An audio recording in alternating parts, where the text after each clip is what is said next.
Bonjour à tous et bienvenue dans cette nouvelle entrevue. Nous sommes là avec Gregorovitch. Alors pour les personnes qui ne connaissent pas Gregorovitch, il est fondateur du site internet noash.es. Il co-anime aussi avec Monsieur K l'émission Bouchée Double sur le canal Telegram de Monsieur K. Et aujourd'hui, nous allons parler un peu d'occultisme et de mystique mondialiste. Alors pour peut-être beaucoup de gens, ce sont des sujets un peu flous, donc on va essayer d'aller en surface puis en profondeur pour un peu décortiquer tout ce phénomène, si j'ose dire. Alors bonjour Gregorovitch, merci beaucoup d'avoir accepté mon invitation. Bonjour Xavier, merci pour l'invitation. Alors peut-être tout d'abord, pourriez-vous nous expliquer pourquoi avoir créé ce site noash.es et fondamentalement, quelle est la signification de ce mot Noash? Pourquoi Noash? Alors, le site a été créé en 2015. Il existait au préalable en 2014 une page Facebook.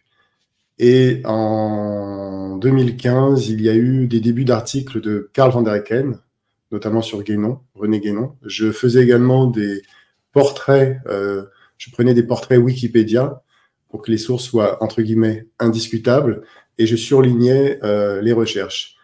De fil en aiguille, notamment après 2020, la page a été fermée par Facebook. Et donc, je connaissais les travaux de David Livingstone. Et c'est tout naturellement que j'ai commencé à traduire un article, 2, 3. Et aujourd'hui, on en est à 230. Voilà. Donc, effectivement, sur Noash, c'est ultra majoritaire, le travail de David. Et vous pouvez aller voir sur ordoapkao.ca pour les anglophones. Vous avez une quantité d'informations tout bonnement incroyable.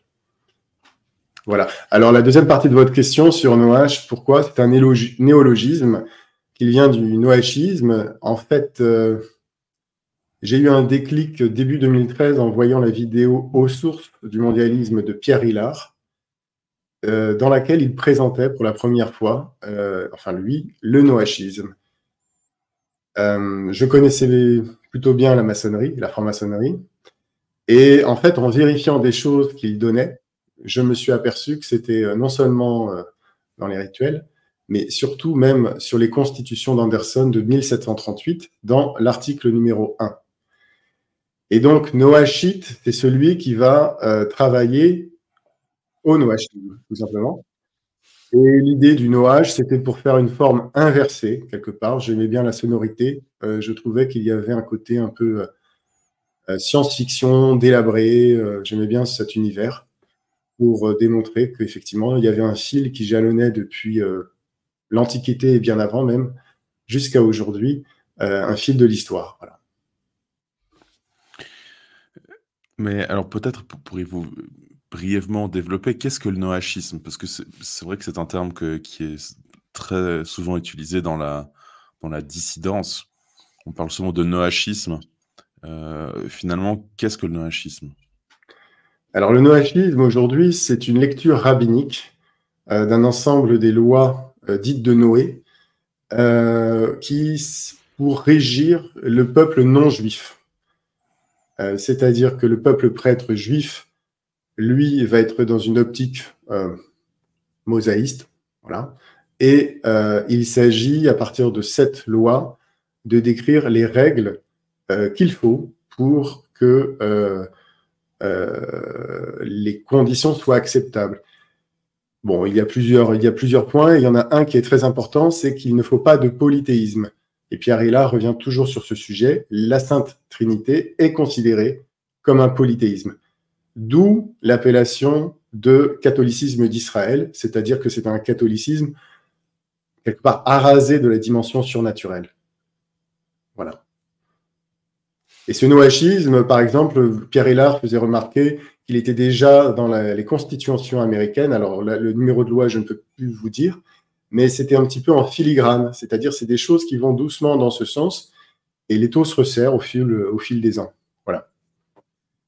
J'ajoute que, en fait, donc, ça vient de Noé, hein, Noah, mais c'est une réinterprétation, c'est-à-dire que c'est justement une espèce de hold-up, de réinterprétation, puisqu'en fait, vous aviez Sem, d'où descendent les Sémites, voilà. Et vous aviez Noé, donc, qui est le sorte de patriarche pour tous les non-juifs. Et Noé était quelqu'un donc de bien, vous connaissez le déluge, et à cela s'est adossé cette interprétation pour régir les lois des goïms. Voilà, exactement, qui sont les non-juifs. Mais alors, maintenant que cela a été défini, comment, d'une certaine manière, se matérialise cette mystique mondialiste? Parce que, bon, je l'ai évoqué précédemment, peut-être dans une autre vidéo et aussi sur mon canal Telegram, mais par exemple, il y a eu la cérémonie du Gothard. Je pense que vous avez probablement dû voir des extraits, ou encore la cérémonie d'investiture d'Emmanuel Macron derrière la pyramide du Louvre.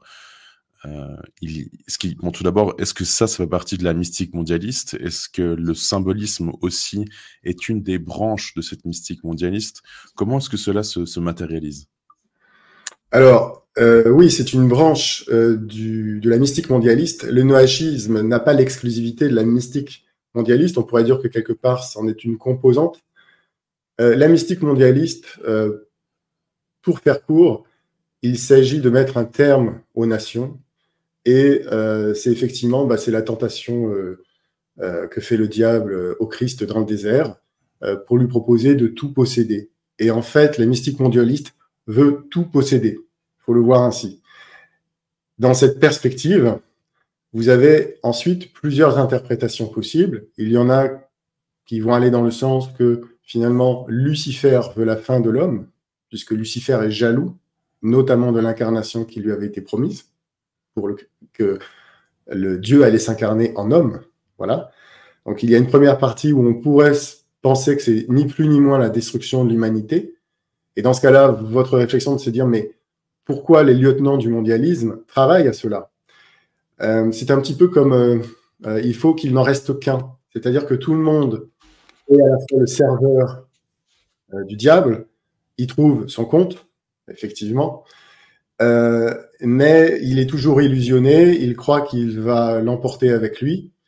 Et si vous voulez, vous imaginez des poupées russes, voilà, et qui à la fin, tout s'articule, chacun à son niveau, chacun dans ses rouages, le plus souvent dans les choses, on va dire, plus matérielles. Je pense aux travaux de Thibaut Kerlerzin. Ceux qui vont agir en faveur du mondialisme voilà, ne sont pas forcément au courant, même rarement, des dessins qui est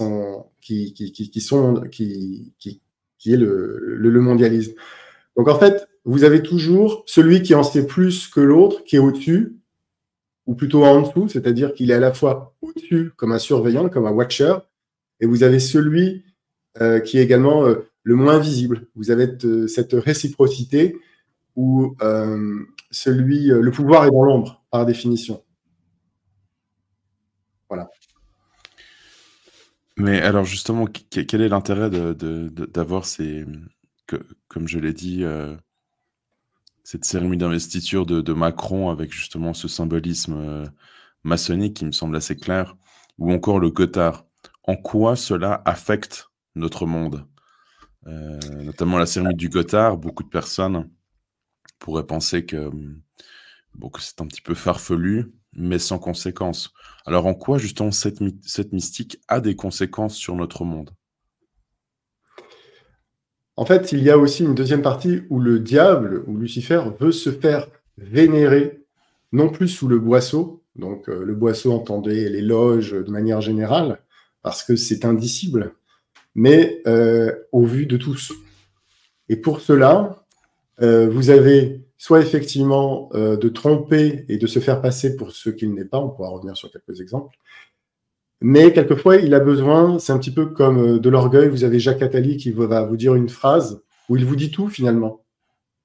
Mais il est tellement sûr de lui qu'il sait que ça ne portera pas à conséquence.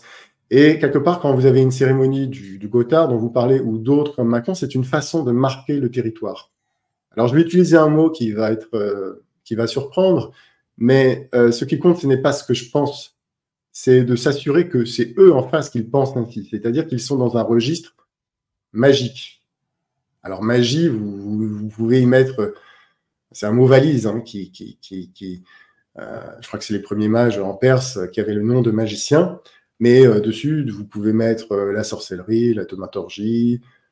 La publicité, d'une certaine façon, est aussi une forme de magie. En fait, c'est une question d'influence, et c'est comment vous allez quadriller l'influence. Et pour cela, ils ont besoin de montrer, de marquer le territoire et de s'assurer que la plupart des gens ne comprennent pas de son dont il s'agit.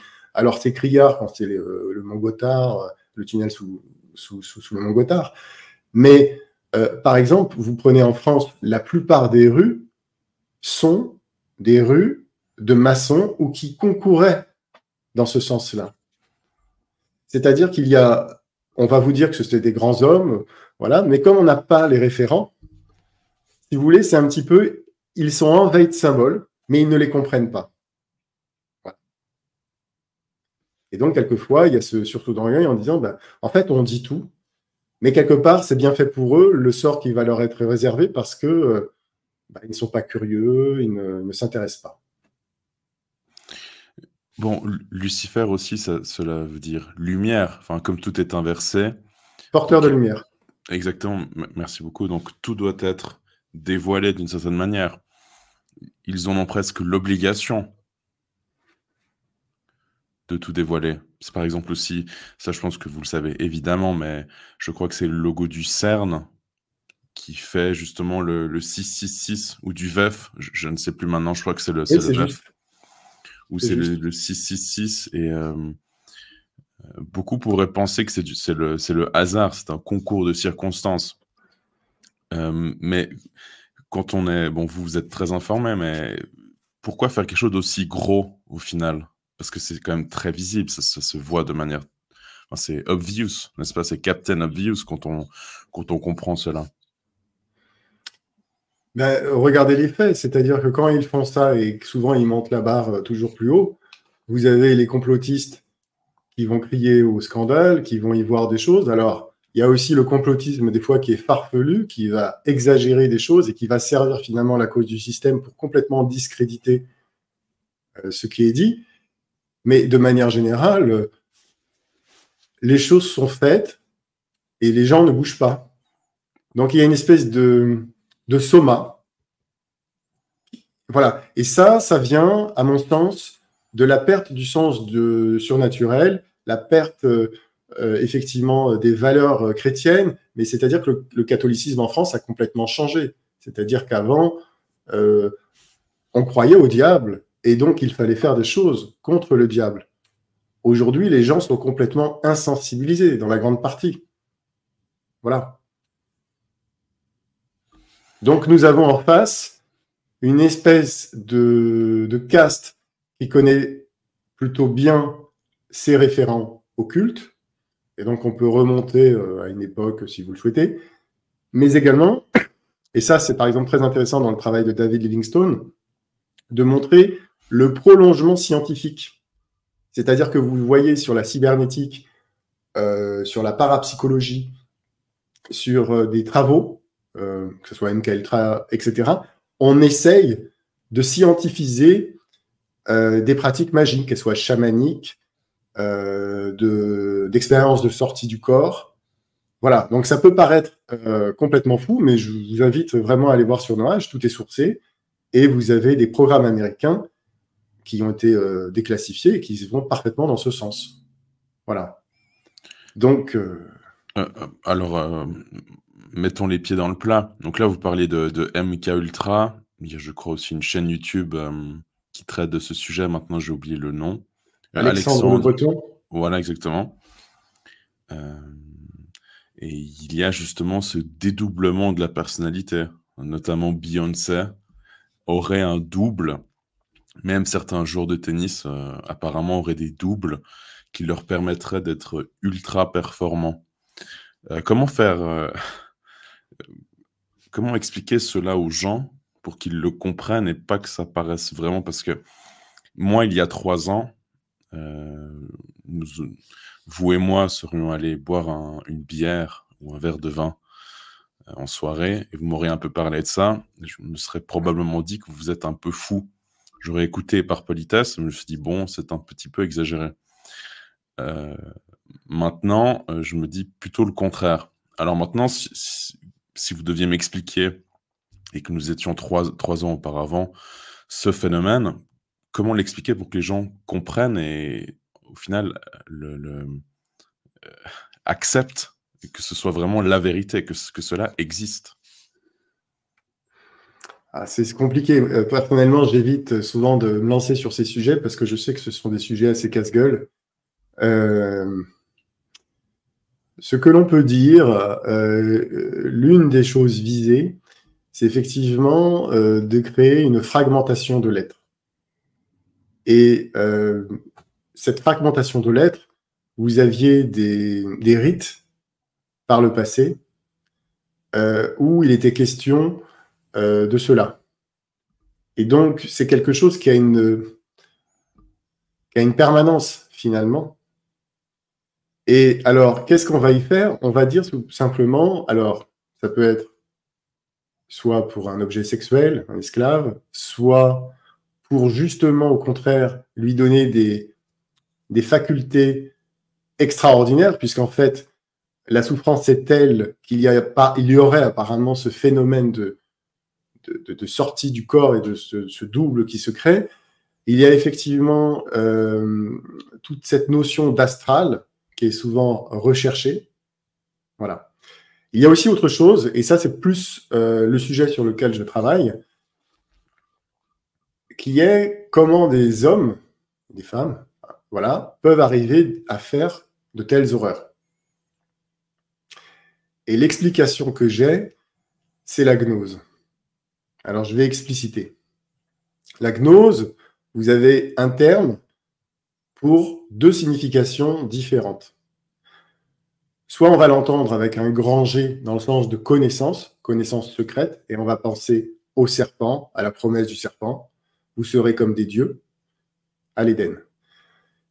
Et après, vous avez avec le petit G, ou souvent appelé gnosticisme, qui lui va être juste après l'incarnation, sur les 3 premiers siècles, pour justement trouver des stratagèmes pour... il ne faut pas que l'incarnation soit à la fois homme et à la fois Dieu. Donc, soit on va attaquer sur la divinité, exemple l'arianisme, soit on va attaquer sur l'humanité du Christ, exemple le docétisme, voilà. Et vous avez 1001 variantes qui se cheminent, voilà, ça c'est les conditions. Mais la gnose, ce qu'il faut comprendre, c'est que c'est un processus qui implique l'initiation. Vous ne pouvez pas avoir de gnosticisme en lisant des livres, de gnose en lisant les livres. Ça suppose donc à la fois des secrets, des rites secrets, donc une initiation, et souvent on est proche aussi de la magie. Alors, on va pas utiliser forcément le mot, mais finalement on a une cosmogonie, une forme de magie. Voilà. Et la gnose, en fait, l'idée, c'est que souvent ce qui se passe, c'est que la personne, déjà, d'une part, elle est flattée parce qu'elle se sent élue, parce que tout le monde ne peut pas être candidat. Donc, le fait de présenter quelque chose qui est accessible à une poignée de personnes donne envie. La deuxième chose, c'est que cette personne va donc justement superposer un ésotérisme dans sa religion exotérique. On pense au christianisme, mais vous avez également, pour l'islam, vous avez le côté soufi. Vous avez évidemment la Kabbale face au judaïsme. Voilà. Et cela, en fait, amène, et ça c'est un mot très important, à l'indifférenciation. Alors l'indifférenciation, c'est pas vous vous levez, vous allez peut-être avoir 2% de psychopathes qui sont prêts à tuer ou à faire du mal à des enfants, mais l'immense majorité des êtres, naturellement, ne vont pas le faire. Toute l'idée, c'est comment vous allez faire cheminer quelqu'un pour arriver à ce point. Et donc l'idée, effectivement, c'est déjà qu'il est détenteur d'un secret, d'une connaissance que les autres ne peuvent pas comprendre, et d'une chose qui peut aller au-delà de la thèse et de l'antithèse, au-delà du blanc et du noir. Et pour cela, dans la gnose, vous avez des patterns, enfin effectivement des choses comme le monde matériel est mauvais, c'est une prison. La loi est mauvaise, puisqu'en fait, elle régit le monde. La procréation est mauvaise, et vous en avez encore quelques-uns. Et l'idée, c'est puisque le monde matériel est une prison, ce qui vous entoure, c'est Matrix. Et comment déverrouiller votre conscience qui croit que la table que j'ai là, c'est une table et que, voilà, eh bien, on va franchir les tabous. Donc, il y a l'idée implicite de transgression. Et forcément, la transgression envers les enfants est quelque part où ils se disent on va accéder à quelque chose qui, en fait, on ne croit pas faire du mal. C'est-à-dire qu'on est au-delà de la morale. Vous voyez? Et c'est toute la... Ça, c'est vraiment le cœur nucléaire du mondialisme, voilà, de l'élite. Parce que, finalement, la création est mauvaise. Donc, il faut faire péter toute l'illusion. Voilà.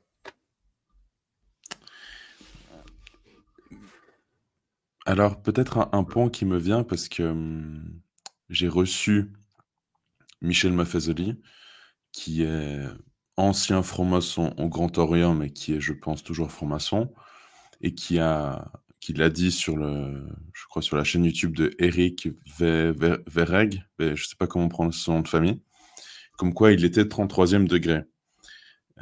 Donc ça, c'est le plus haut au niveau maçonnerie, enfin, en tout cas à ma connaissance. Mais Maffezoli, lorsqu'il s'exprime, il n'est que dans une recherche spirituelle, une recherche de bien, si j'ose dire. Donc, est-il d'une certaine manière peut-être un peu l'idiot utile de cette mystique, ou n'a-t-il vraiment pas connaissance dans quel domaine il s'est lancé? Comment comprendre cela? Parce que là, on parle justement de transcendance, mais j'ai l'impression qu'au début, normalement, il y a quand même une volonté de faire le bien, ou est-ce qu'il y a quand même, malgré tout, une volonté de faire le mal au début, en fait, de ces initiations?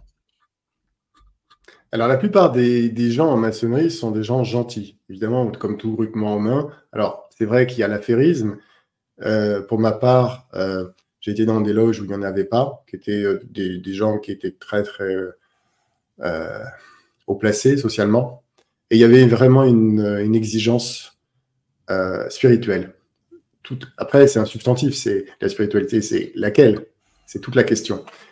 Et donc, quand on rentre, bien effectivement, on est bercé par une espèce d'œcuménisme, toutes les religions se valent, mais il ne faut pas en parler, et on va trouver le sens secret des choses, il y a une camaraderie, une fraternité, un râle, et donc en fait, quand vous avez une vie qui est juste métro, boulot, dodo, c'est tout à fait honorable. J'ajoute que à ce moment-là, les choses sur Internet étaient beaucoup moins présentes qu'elles le sont aujourd'hui, donc les gens se posaient moins de questions aussi. Là, il faut le comprendre aussi, quand il frappait à la porte. Alors, pour Michel Maffezoli, en fait, à partir du 30e degré, les autres degrés sont des degrés administratifs. Mais je ne peux pas croire que quelqu'un qui atteint ce degré ne sache pas de son dont il retourne. Pour moi, c'est impossible. J'ai connu quelques 33e degrés qui étaient membres du Suprême Conseil, et d'autres qui restaient taris dans l'ombre. Évidemment, j'ai été mis un petit peu au parfum, voilà, et je ne peux pas concevoir que Michel Maffezoli ne le sache pas. Michel Maffezoli, de ce que j'ai compris, je n'ai pas lu son livre, mais j'avais écouté son entretien chez vous, disait, en gros, lorsqu'il est rentré en maçonnerie au Grand Orient il y a 30 ou 40 ans, 50. 50, jubilé.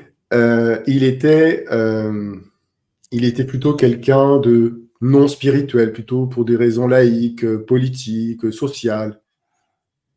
Et aujourd'hui, il a constaté une dérive qu'il va appeler de wokisme, de LGBT, qui va remplir effectivement le Grand Orient, qui a toujours été une obédience, en tout cas dans les premiers grades, très orientée sociétalement, à la différence d'autres obédiences.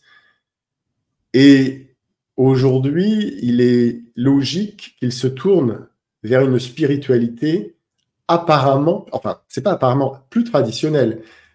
Mais la tradition n'est juste qu'une transmission. Et il faut là aussi, comme la spiritualité, à quoi se réfère-t-elle?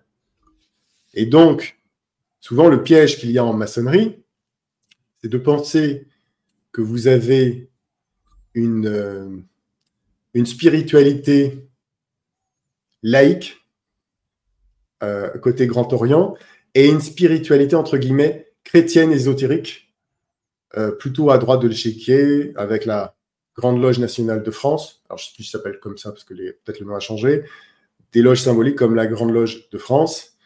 Voilà. Et là, effectivement, les maçons sont plus dans une recherche spirituelle. Et sur une loge où vous avez 50 personnes, par exemple, vous allez avoir peut-être 5 personnes, alors ça dépend des loges, évidemment, qui connaissent un petit peu de quoi ça retourne. Le reste, en fait, est coopté pour monter, mais quelque part, il faut s'assurer que celui qu'on fait monter ne nous filera pas entre les pattes. Voilà. Et donc, la maçonnerie que Michel Maffesoli va défendre, il avait cité par exemple Joseph de Maistre, également qui avait des liens maçonniques. Et ça, c'est quelque chose qui est complètement incompatible.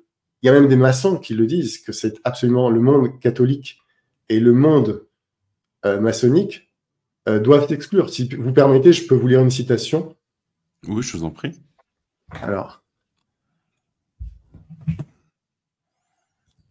Oui, mais juste avant votre citation, c'est vrai que c'était aussi la question que je posais à Michel Maffesoli, puisque lui ne voit pas le côté politique, il ne voit que le côté spirituel. Et lui a dit pendant l'entrevue qu'il allait à la fraternité Saint-Pédis. Et je lui demandais comment faites-vous alors pour différencier le politique du spirituel, notamment lors d'un sermon, car on sait que les sermons à la fraternité Saint-Pédis sont plutôt politiques, plutôt engagés, même si de moins en moins. Donc c'est vrai qu'en effet, il y a une incompatibilité, mais selon lui, non. Selon lui, ce n'est pas incompatible. Oui, le maçon va vous dire certains maçons vont vous dire qu'il n'y a pas d'incompatibilité parce qu'en fait, ce sont juste des niveaux de lecture. Autrement dit, vous avez le christianisme, même traditionnel, qui est exotérique, et vous avez une interprétation ésotérique de celui-ci. Mais il n'empêche qu'auparavant, bon, après les choses ont peut-être évolué, je ne sais pas, avec Vatican II, mais les maçons ne pouvaient pas communier, tout simplement. Donc ça, c'était les règles catholiques. Donc on va dire qu'elles sont intolérantes, ce qu'on veut, mais c'est le package, hein, si je puis dire. Voilà. Alors je vais vous citer la citation de Michel Duménil de Gramont. Alors qui est Michel Duménil de Gramont?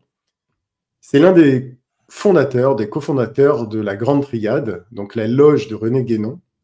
Loge de René Guénon, et en fait, il donnait ses instructions depuis le Caire à certains maçons haut placés, donc puisque Michel Duménil de Gramont était 33e, et c'est à lui que l'on doit le retour de la maçonnerie qu'il a donné à Charles de Gaulle.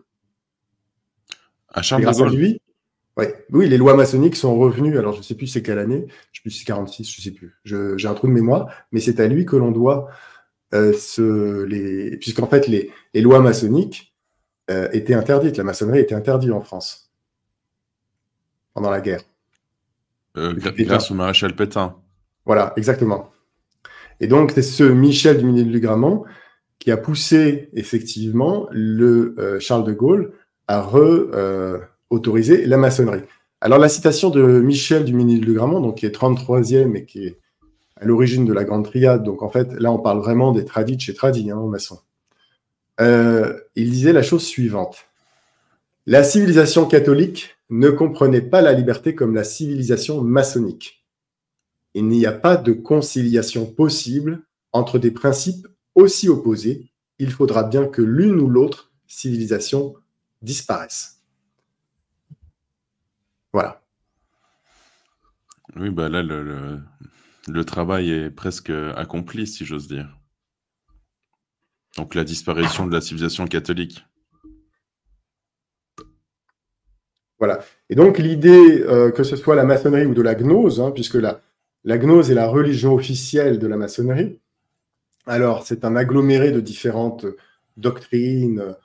Effectivement, il y a un peu d'œcuménisme, il y a des choses rosicruciennes, il y a des choses de la Kabbale, il y a un petit peu tout, il y a un petit peu un melting pot, mais on est clairement dans des choses qui ne donnent pas leur nom au début. C'est-à-dire que l'étoile flamboyante dans lequel qui va représenter cette gnose, le maçon va au fil du temps découvrir ce symbole autrement. C'est un petit peu le fusil de Tchekhov, c'est-à-dire que vous avez un fusil, vous avez des éléments qui sont déjà dans la loge, et ce n'est qu'après que vous commencez à comprendre le rôle que chacun joue. Et ça vous fait une espèce, entre guillemets, d'épiphanie. Et donc, ceci, ça vous imprime un être. Il y a vraiment une dimension. Si je vous dis que cette paire de lunettes sur la table, c'est la vérité, et qu'elle est aux yeux de tous, il n'y a pas de valeur. En revanche, si je vous fais tout un cheminement pendant 20 ans pour aller de l'autre côté de la Terre, vous faire des énigmes, quand vous trouvez cette vérité, elle a beaucoup plus de valeur, d'autant plus que vous n'allez pas arrêter presque au bout du chemin. Donc en fait, c'est extraordinaire la maçonnerie, c'est une habileté remarquable. Quand vous rentrez en maçonnerie, vous avez aussi une phrase que l'on vous dit souvent qui est tu pourras être déçu des frères, des francs-maçons, mais jamais de la franc-maçonnerie. Alors, pourquoi? Parce qu'on va penser aux francs-maçons, les brebis galeuses, c'est-à-dire les affairistes, qui trahissent un petit peu l'idéal maçonnique, quelque part. Aujourd'hui, je pense que c'est tout le contraire. C'est-à-dire que vous avez effectivement des gens charmants. Alors, il y a des ordures également en maçonnerie, hein, mais comme partout. En revanche, la maçonnerie pose un énorme problème politique, historique, et surtout, elle va cultiver le vice.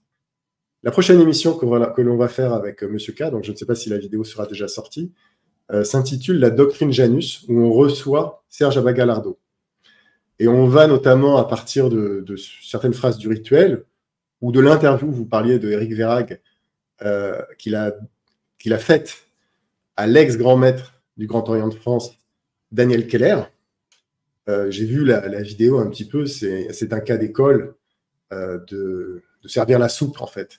Et effectivement, en fait, l'idée, c'est de montrer comment on se fait avoir. Voilà. De vous montrer, les choses sont dites, si on veut, mais elles sont présentées habilement. Voilà. Oui, c'est bon. J'ai reçu un commentaire, je crois, sur Twitter, ou quelqu'un qui disait on nous refait le coup du bon maçon. Donc, à vous écouter, il n'y a pas de bon maçon. Enfin, la maçonnerie se revendique, enfin, est satanique. Est-ce qu'on peut le dire? Est luciférienne? Oui, elle est luciférienne. Je dirais qu'elle est luciférienne parce qu'elle se revendique à un moment comme telle. C'est-à-dire qu'en fait, déjà, le luciférianisme consiste, c'est un illuminisme, c'est-à-dire c'est l'homme qui est son propre Dieu. Et en fait, vous allez trouver ce principe divin en vous-même. Et donc, finalement, voilà, c'est un illuminisme et le but, c'est effectivement le culte de soi-même. Donc, ça ne veut pas dire que derrière, vous voulez faire du mal, mais dans cette perspective-là, vous cheminez vers le plan du grand architecte où vous voulez rendre concret l'idéal maçonnique.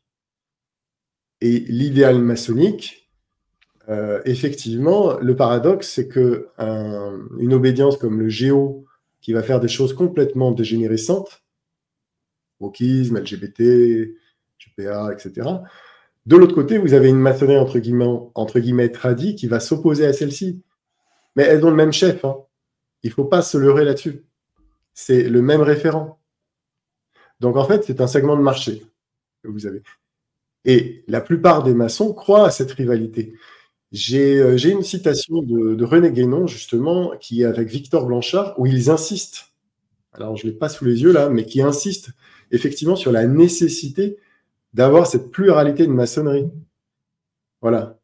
Et effectivement, vous disiez, alors je dirais à la place de bon maçon contre mauvais maçon, on va utiliser les vocables de bonne maçonnerie ou bonne de gnose face à la mauvaise. Alors, Dixit Guénon, ça s'appelle la contre-initiation. Ce n'est pas que de la maçonnerie, mais vous avez la bonne initiation Et en face, quand il est rentré dans la France, dans l'organe de la revue La France chrétienne antimaçonnique, a présenté la contre-initiation. Et ainsi, il a réussi le tour de force à faire passer auprès des lecteurs qui étaient catholiques, pour la plupart, que la maçonnerie était une bonne chose, mais simplement elle s'était perdue depuis la maçonnerie moderne, donc spéculative, et qu'il fallait retrouver son sens sacré, tradit, qui est plus rosicrucien, rose-croix. Voilà. Mais les rose-croix, là, c'est de la cabale lourianique. Donc ça n'a rien non plus de bon. Vous voyez, c'est ça. Et donc, toute la dialectique, elle est organisée sur un modèle où, quelque part, on a la dégénérescence matérielle, et l'autre, on a le souhait d'avoir un esprit, une spiritualité traditionnelle, mais qui est vraiment celle de l'homme et de la Kabbale. Alors, à vous écouter, on comprend évidemment, enfin, il y a l'aspect luciférien, et donc la solution à cela, c'est donc l'Église catholique. Or, on a l'impression que l'Église catholique ne va pas souvent sur noh.es. Enfin, en tout cas, peu de prêtres vont sur noh.es. Alors, comment combattre cela? Comment résister de cette manière? Puisque même l'Église ne semble plus comprendre ce que vous expliquez et ce que vous relatez sur votre site noh.es. Alors déjà, d'une première main, il y a beaucoup de prêtres, de clercs qui ont écrit beaucoup sur la maçonnerie. Aujourd'hui, on perd de vue de ça dans la dissidence, mais vous aviez notamment la Société Augustin Baruel, donc vous aviez Augustin Baruel qui avait beaucoup écrit sur le sujet. Vous avez ensuite la Société Augustin Baruel, donc qui comprenait Jean Vaquier, qui comprenait Étienne Couvert. Et là, pour ceux qui veulent se former, je dirais qu'il faut aller par là. Voilà. Vous avez aussi Christian Lagrave, ou Le Grave, me semble-t-il. Voilà. Et donc, tout catholique, en principe, est un minimum formé. Il se trouve que pour ma part, c'est parce que en fait, j'ai été intéressé par la gnose et toute cette chose-là, et qui, vu de l'extérieur, je me suis fait avoir, mais je n'en veux à personne. Je vois toujours les maçons, ou même des fois, ce sont des profanes. Alors, profane, c'est le mot technique, mais c'est souvent le trait à des guénoniens, qu'ils vont réciter Guénon, qui vont pérorer Guénon à tour de bras, et qui vont finalement, sans avoir frappé à la porte de l'initiation, vont retoquer tous les dissidents catholiques. Je fais court, ils n'ont rien compris, ils ne voient que l'extérieur, ils ne sont pas qualifiés, blablabli, blablabla. Et tout le paradoxe, c'est qu'eux-mêmes ne vont pas au bout de ces raisonnements pour se faire initier et gardent une initiation virtuelle comme ne le souhaitait pas justement René Guénon. Et ce que j'essaye de faire avec notamment l'angle de Noache, avec Karl van der Hecken, aussi il y a des articles de Serge Abagalardo, c'est de montrer les faux masques. C'est ça qui m'intéresse, les faux nez.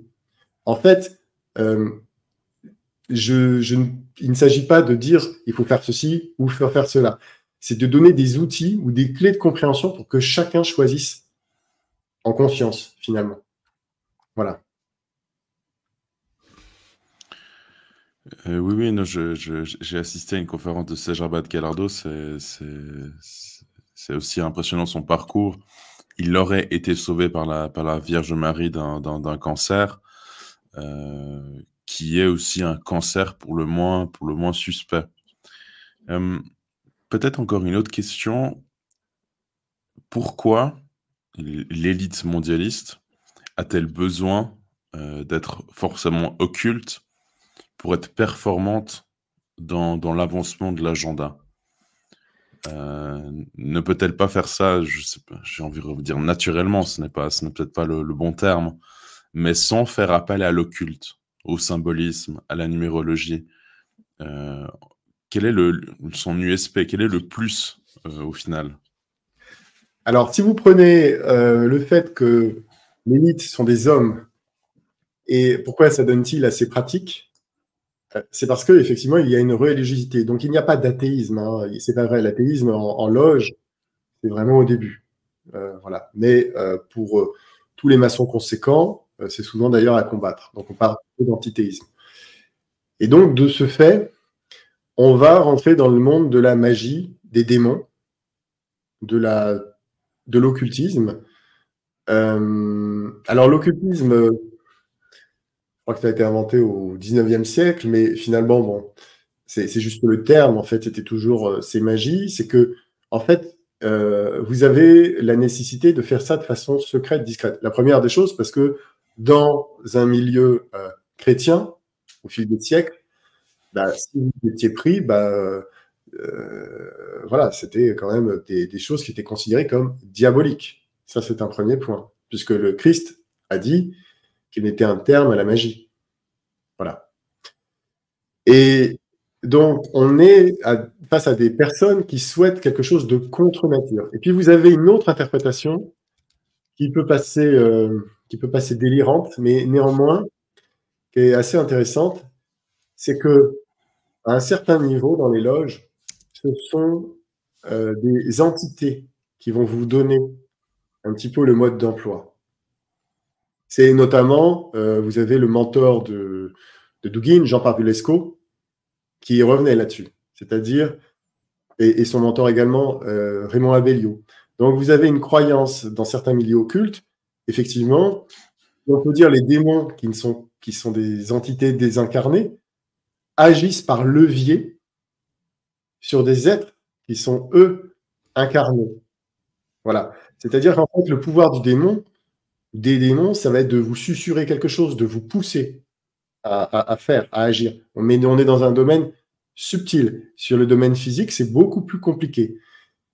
Et donc, dans ce cas-là, il y a tout un déploiement de techniques. Ça peut être aller de l'hameçon, la peur, voilà. Mais vous avez des réalités aussi de choses qui ont été, notamment par l'Église, sur des possessions démoniaques. Voilà, donc ça, ce sont des cas... Exorcisme. Exactement, voilà. Donc, on a perdu tout ça. On a perdu tout ça. Et en fait, ce qui se passe, c'est que vous aviez notamment Lucien Cerise qui avait fait un très bon article sur Noache qui s'appelle « Comprendre la magie sociale », où il mettait en parallèle l'occultisme, cette nécessité d'être furtif, d'être caché. Vous avez la phrase de Saint-Ivo d'Helvète qui dit « Il n'y a pas de science occulte, il n'y a que des sciences occultées ».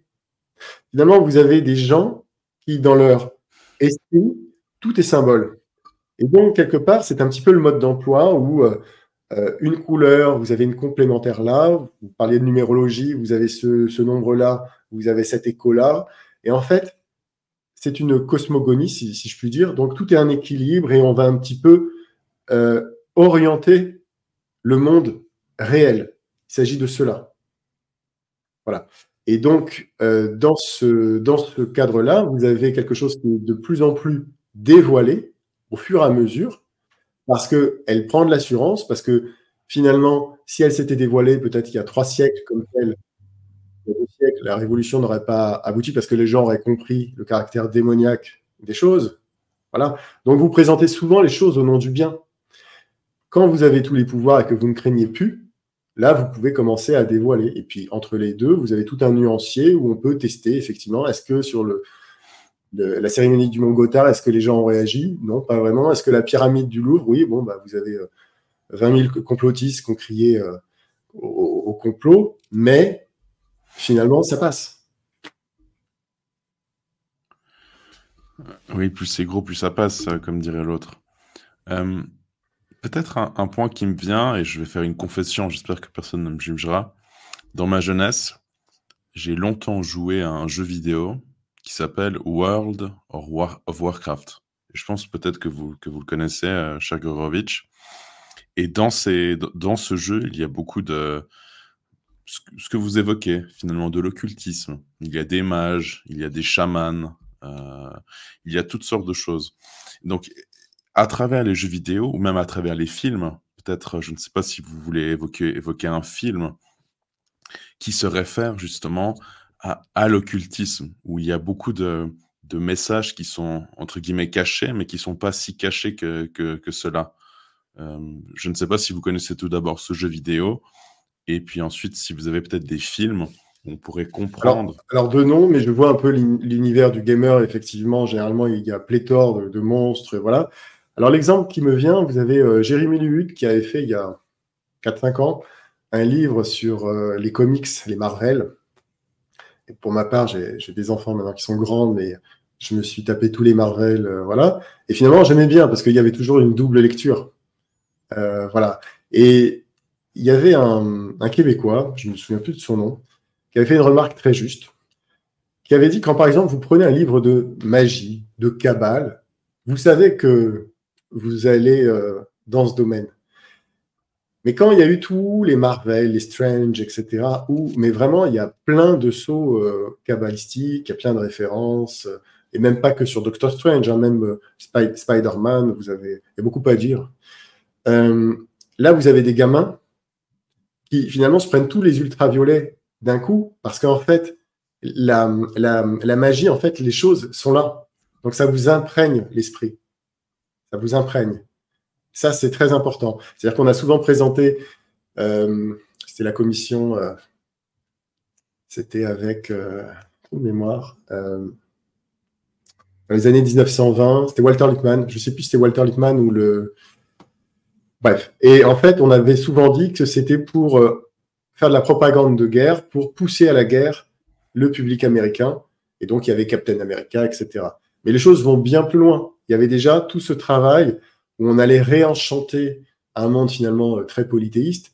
Toutes les figures des Marvel, des Strange, sont soit des araignées, soit des choses infra, soit des chauves-souris. Superman, c'est un serpent en fait, hein, le véridique, son origine, c'est la supergnose, son costume est écaillé. Il y en a qui lui ont donné un rôle christique, d'autres plus kabbalistiques. Mais vraiment, il n'y a aucun personnage sans une mythologie, et souvent fine, derrière qui est faite. Et donc, vous avez tout ce fatras qui effectivement évolue dès la jeunesse. Tout le monde connaît un peu les Walt Disney, les références un petit peu subliminales qu'il y a. Voilà.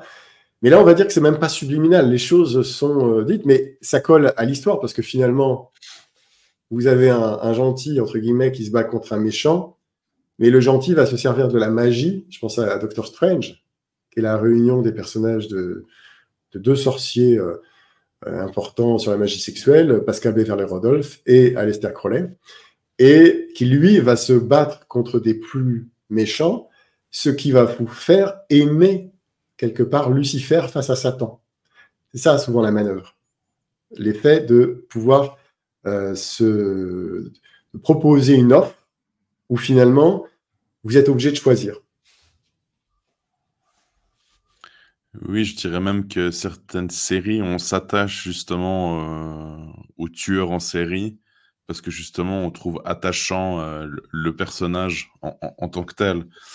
Je pense notamment, ça c'est peut-être dans un tout autre registre, mais je crois que maintenant le nom m'échappe, mais c'est la série avec le drug dealer colombien, Pablo Escobar, et maintenant je ne sais plus le nom de la série, où on suit tout son parcours et on s'attache justement alors que c'est un horrible meurtrier, assassin, et qu'il a fait évidemment beaucoup de mal à sa communauté. Ah bah vous avez dans ce registre-là, vous avez le Joker, finalement. Ah oui. Qui finalement a fait un drame familial et on a une empathie pour lui, mais qui nous amène au chaos. Vous avez également en série, vous aviez Dexter, le bon serial killer, qui, ne pouvant pas s'empêcher d'avoir des pulsions de meurtre, chassait les autres serial killers. Pourquoi pas, mais ça vous renvoie un petit peu à la fin, justifie les moyens. Voilà. Donc, des habiletés scénaristiques assez grandes. Alors, ça va être peut-être mon prochain point, parce que nous en parlions au téléphone, hein, je crois ne rien dévoiler, mais notamment peut-être des films avec Christopher Nolan, le réalisateur, je pense que vous connaissez certainement, qui a écrit Inception, qui a écrit Interstellar, beaucoup je dirais, les sujets principaux sont souvent au niveau du temps, de la perception du temps. Et je crois il y a aussi le fameux bloc noir, hein. Je ne sais plus comment il s'appelle, le cube noir, qui fait référence à Jupiter. Vous me corrigez si je dis quelque chose de faux. Alors, je pense que vous faites allusion à Interstellar, au film de Christopher Nolan. Oui. Alors, c'est une interprétation. Effectivement, bon, j'avais pas tout vu. J'avais vu Inception, j'ai vu Interstellar. Je n'ai pas vu le dernier Oppenheimer, le sujet peut-être que c'est un bon film, mais ça me gênait, ça me dérangeait. Et j'ai vu un autre film plus petit de lui, c'est Tenet? Le Prestige, qui est un très bon film d'ailleurs. Ah oui, tout à fait. Voilà. Et Memento, une partie simplement. Bon, donc c'est un réalisateur extrêmement ingénieux, extrêmement subtil. Des fois, il faut prendre des aspirines pour suivre. Mais effectivement, vous avez des constructions impossibles qui font penser au graveur Escher, vous savez, dans les escaliers qui montent et qui descendent. C'est un Oui, bah, graveur. c'est dans Voilà. Inception d'ailleurs. Ou dans Inception, voilà, donc des figures impossibles. Et effectivement, on sent effectivement, c'est pas, il ne se dit pas, tiens, je vais faire un truc gnostique peut-être, mais on voit cette marque sur des choses impossibles. Sur Interstellar, donc c'est l'histoire, je vais spoiler. La Terre est finie, il y a trop de poussière, il faut trouver une autre planète. Il y a un papa qui est veuf, il a 2 enfants, dont une fille avec laquelle il est très, très, très proche. Et des indications lui sont données voilà, pour aller effectivement proche d'un trou noir ou, avec des raisons quantiques, ou pour trouver une autre planète, il y aura un espoir. Et donc, c'est une odyssée, il va partir, et c'est tout le dilemme de, entre guillemets, sauver le monde ou être simplement un bon père proche de ses enfants. Et donc, il part, il s'éloigne des siens. Et là, vous avez des forts symbolismes où, effectivement, il va aller près de Saturne, où vous avez la porte de verre qui permet de passer dans un autre univers.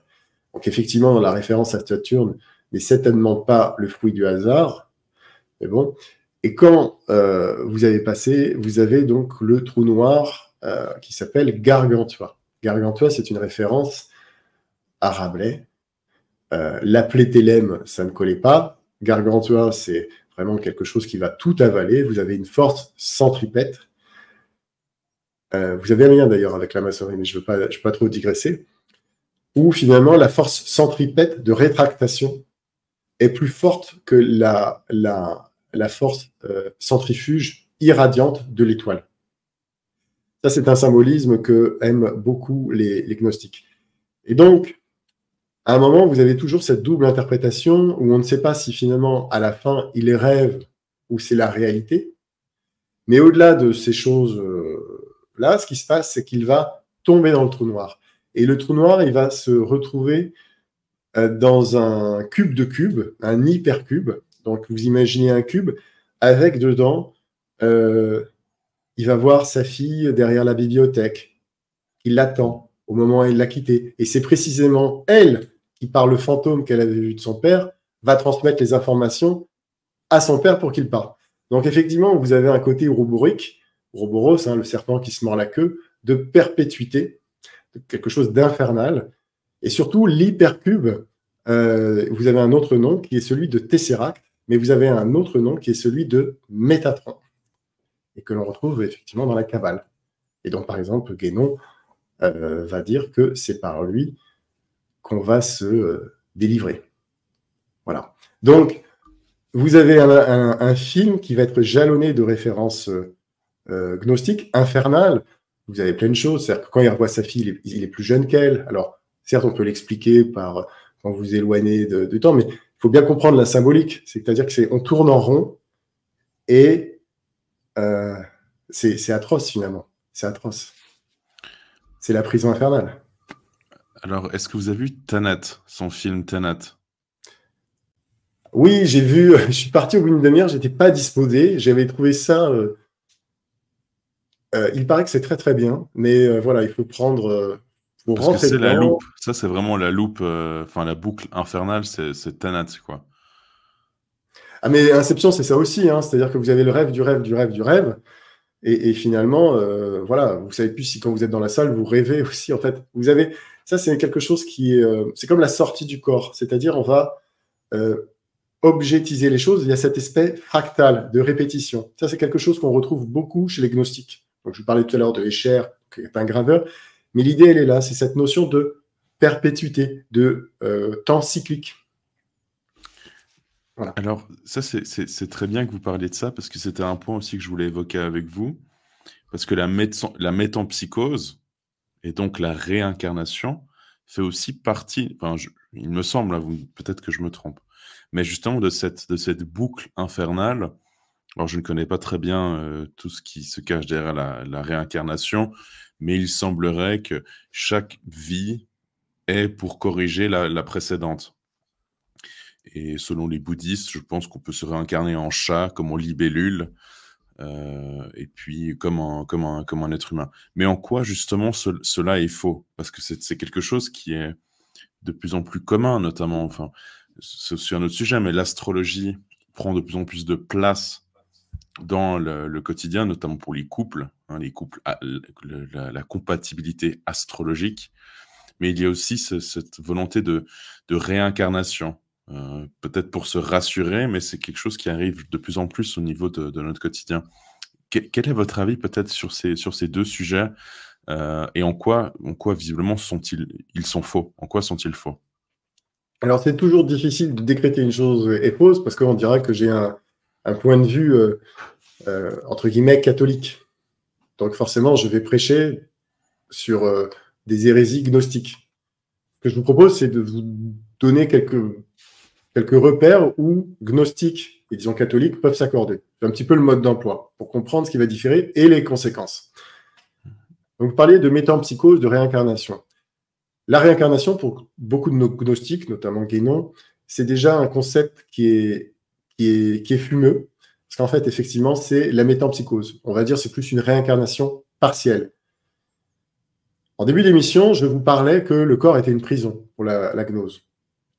À la différence du catholicisme, l'être est composé d'une âme et d'un corps, ce qui va former le côté individu, individuum. Donc, indivisibilité. D'accord? Pour les gnostiques, l'âme peut préexister. Alors, soit elle est dans le plérôme, soit... Voilà. Mais elle préexiste. Et finalement, elle va s'incarcérer, hein, je dis parce qu'il ne va pas s'incarner, pour eux, le corps est une prison, dans une espèce de vase qui peut être... donc, il peut être un corps, donc humain. Mais par exemple, je ne sais pas si vous connaissez, dans Temps X, vous aviez Jacques Attali, en 79, qui évoquait déjà la possibilité, finalement, de graver son âme sur une espèce de disque dur. Et finalement, tous les délires techno-gnostiques, finalement, ce n'est que le prolongement de cette croyance. C'est-à-dire que finalement, vous avez votre enveloppe, mais ce n'est pas vous. Ce n'est pas vous. Alors, les gnostiques vont subdiviser l'âme. Je ne vais pas rentrer dans les détails. Le côté pneumatique, le côté...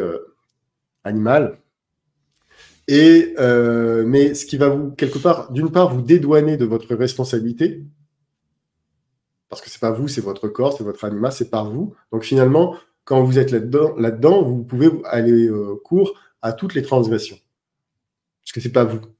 C'est un premier point. Et donc, pour mettre en perspective sur la métempsychose, donc la métempsychose va effectivement être chez à peu près tous les gnostiques. Voilà, vous allez la retrouver en termes de Jil Gould dans la Kabbale.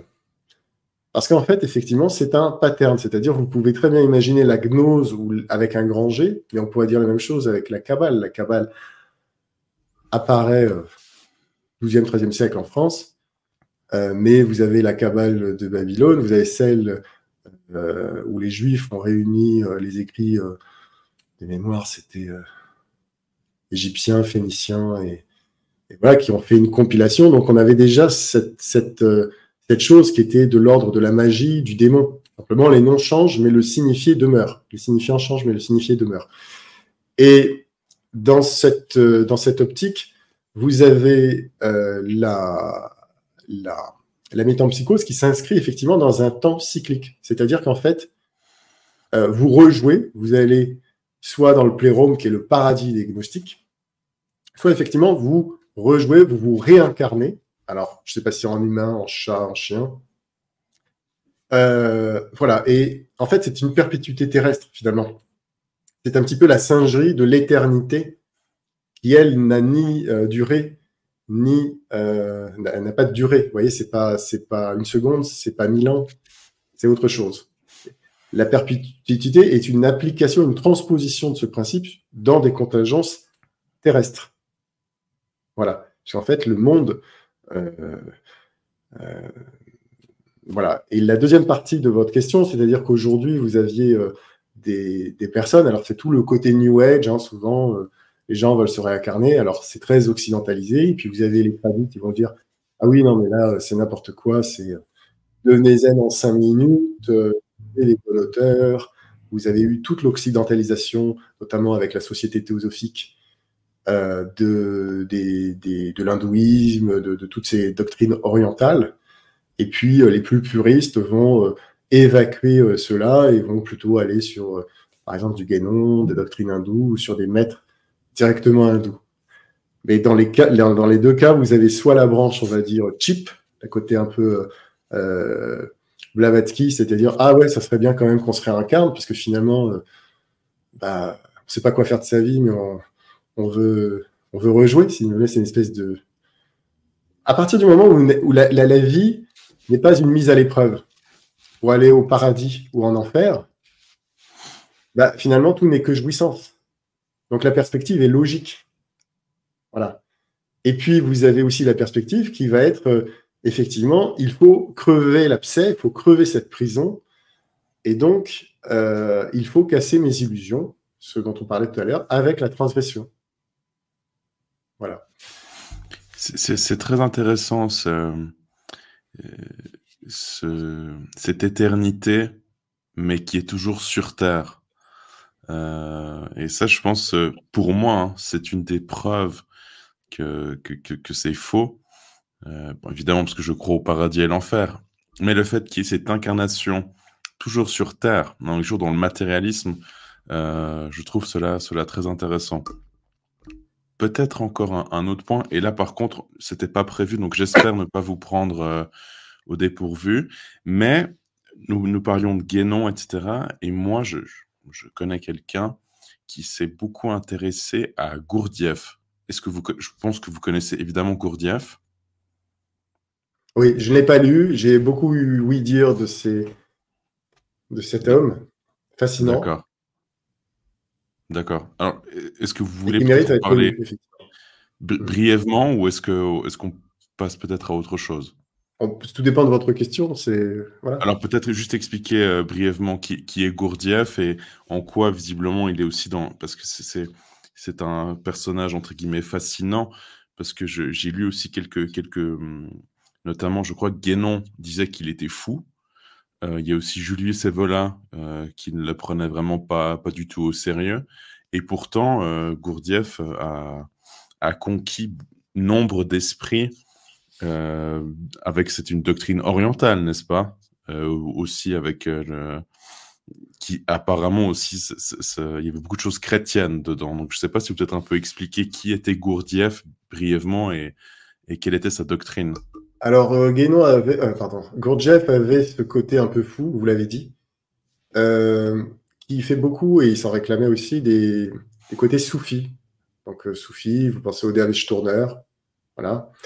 Vous avez notamment Idriss Shah qui avait fait beaucoup de contes derviches qui ont la particularité d'être assez fulgurants, assez efficaces. Vous savez, c'est un peu comme les koans japonais zen, c'est-à-dire c'est pas le drapeau qui bouge, c'est le vent, enfin, etc. Donc ça vous met dans des états de réflexion. Voilà, c'est un peu du Nolan, hein, voilà.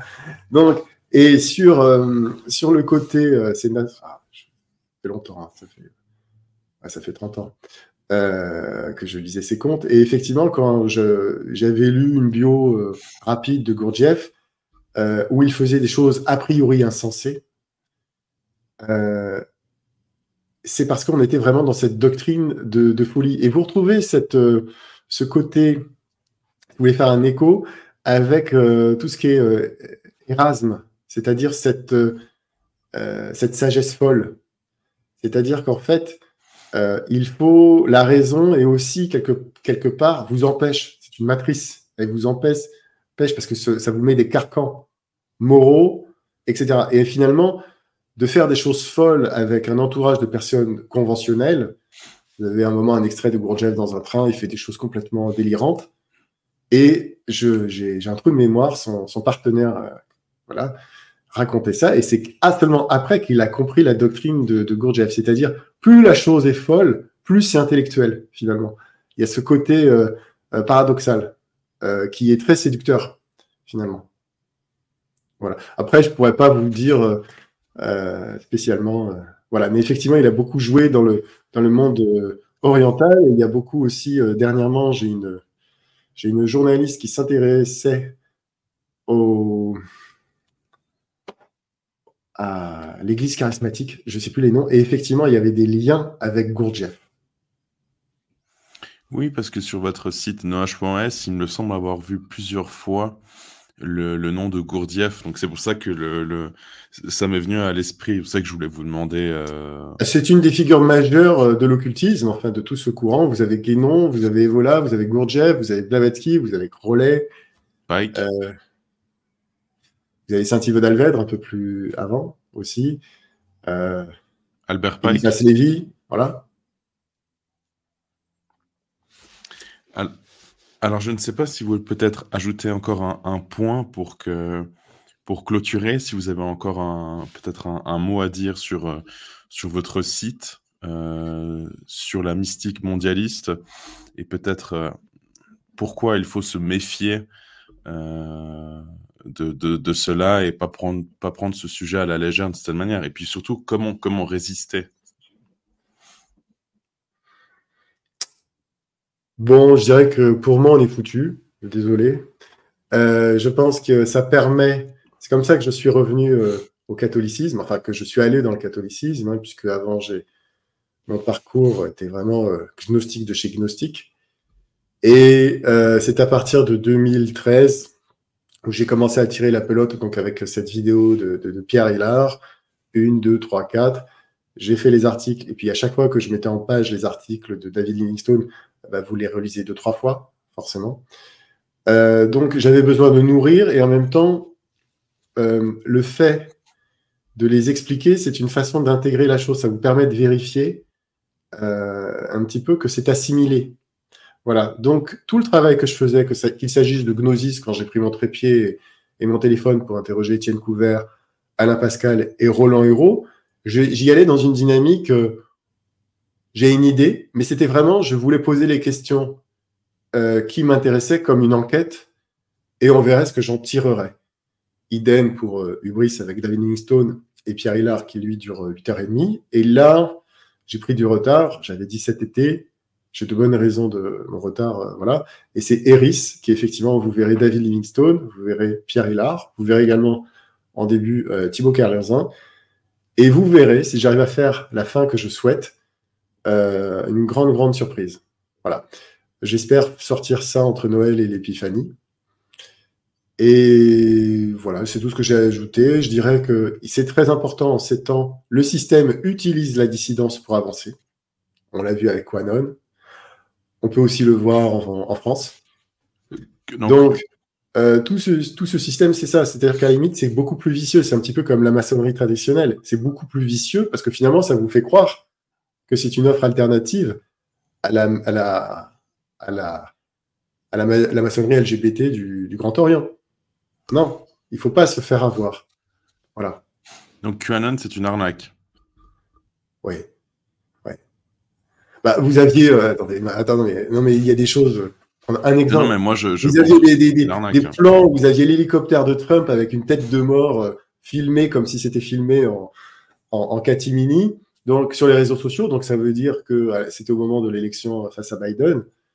Évidemment, l'équipe d'en face verrait, soi-disant, il y avait quelque chose. Mais qu'est-ce que ça fait? Ça fait que finalement, ça vous fait la notion de sauveur. Et finalement, bah, les gens ne se bougent pas. On va croire que Trump va nous sauver. Je pourrais dire la même chose avec Poutine. On pourrait appeler loin. Et mon sentiment, et c'est ce qu'on essaie aussi de faire avec M. K, c'est de montrer que tout ça, c'est une articulation, c'est un jeu de rôle. Voilà. D'ailleurs, je vais le dire parce que certaines personnes dans la dissidence pensent que c'est toujours Trump aux manettes. Enfin, en tout cas, c'est ce que postule, je pense, Q. Moi, je ne m'intéresse pas du tout à ça, pour être tout à fait honnête. Mais c'est vrai que c'est difficile à croire, puisque, évidemment, que nous dit le réel? Le réel, c'est que c'est Biden à la Maison-Blanche et que c'est pas Trump. Et pourtant, on nous dit que c'est Trump qui commande, puisqu'il aurait toujours une ambulance qui le suit lorsqu'il lorsqu'il se déplace? Il se moque de nous. Il faut savoir que toute l'alt-right américaine, vous avez pas mal d'articles sur Noach de David Livingstone qui vous expliquent à quel point l'alt-right se moque de vous. Et notamment avec cette philosophie dont on avait un petit peu parlé avec Monsieur K, qui est le discordianisme, où ce côté, en fait, rien n'est vrai, rien n'est sérieux, tout est une blague, mais qui est une véritable doctrine, en fait. Et quelquefois, vous avez des personnages américains qui en font des tonnes, qui en font des caisses, sur le tradwife, sur des choses comme ça, mais ça va être, quelque part, ils se moquent de nous. C'est ça qu'il faut comprendre. Donc il faut revenir, je pense, tout dissident, ce que j'essaye de faire à ma place, c'est d'être juste un passeur de personnes que j'estime qu'il faut, dont il faut lire les travaux ou les écouter. Voilà.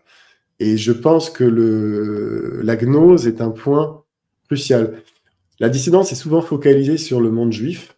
Il y a des choses à dire sur la Kabbale, évidemment, mais il faut absolument comprendre la gnose pour comprendre, parce que là, vous aurez tout de suite une espèce de mode d'emploi. Quand vous voyez quelque chose, vous avez des référents. Tiens, est-ce que le monde est illusion? Tiens, est-ce qu'il faut transgresser, etc., etc., qui va vous donner une intuition. Et après, vous cherchez pour effectivement étayer votre intuition. D'accord. Mille merci, Chagorovitch. Je conseille vivement aux personnes qui nous regardent d'aller sur le site de noach.es, de faire des recherches, d'être curieux. Je pense que notre époque déteste la curiosité. Donc, je pense que c'est très important d'être curieux et ne pas hésiter à poser des questions. Donc, mille merci encore une fois, Chagorovitch. Si vous avez aimé cette vidéo, n'hésitez pas à la commenter, à la partager, à vous abonner. Et on se voit très vite pour une prochaine entrevue. À bientôt. Merci.